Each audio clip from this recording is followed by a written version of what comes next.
Good morning, everyone. Today, June 25, 2017, it has been 7 years since the publication of the Diary of Anne Frank. So, we will tell you a bit about your story and what happened until the book was published. Who was she, her family, her father's job, the time she needed to hide, how she hid herself, why she wrote the diary, about when she was found, and her father's relation with the diary. All this here in the Duck News. In Germany, around 1920, a fascist movement led by Hitler, the imposition of Nazism, began to emerge.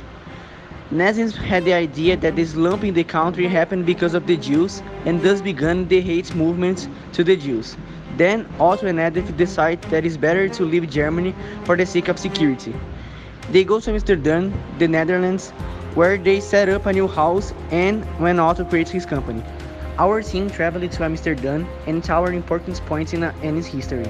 It was exactly here, in this place, that Otto creates his company. With Hitler in the power, the Second World War begins in July 1942. Margaret Frank is called to perform for the forced labor camp in Germany. The family and four other people, including the Van Spels family and the dentist Fritz Pfeiffer, hide in their father's company where they live for 2 years. Now imagine that you have to stay hiding for 2 years without having any contact with the outside world. To hear only bomber planes going through your head, and the only thing to do is to pray for you don't get hit by one. This was how the people hiding in the annex lived, and it was often necessary to remain in extreme silence to not be noticed by the German troops. All the contact Annie and her family had with the world was through her father, employees who provided food and clothes for them. Before going to the annex, Annie keeps a diary on her 13th birthday. And there, she records all the events of her life, including what happened in the annex. One day she listened on the radio that it would be good to keep records about the moment they were living so that in the future they could understand the events they were going through. She decided to write about what happened around her so that one day she would be published. But her writing ends up being interrupted. After 2 years of hiding, they are found and sent to extermination camps. After the arrest of the hiding, Mip Geis and Bev Voskojal, employees of his father's company and helping the people in the annex, retrieved the diary written by Annie. After the war, the only survivor of those who were hiding is Otto Frank.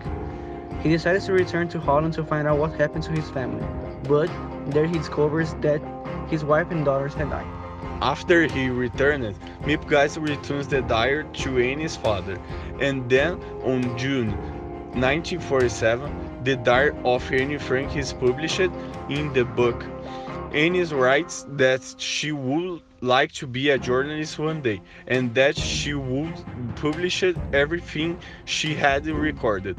This motive causes Otto to turn the diary into the novel. The book became so successful that several people are looking for Otto to ask about the work.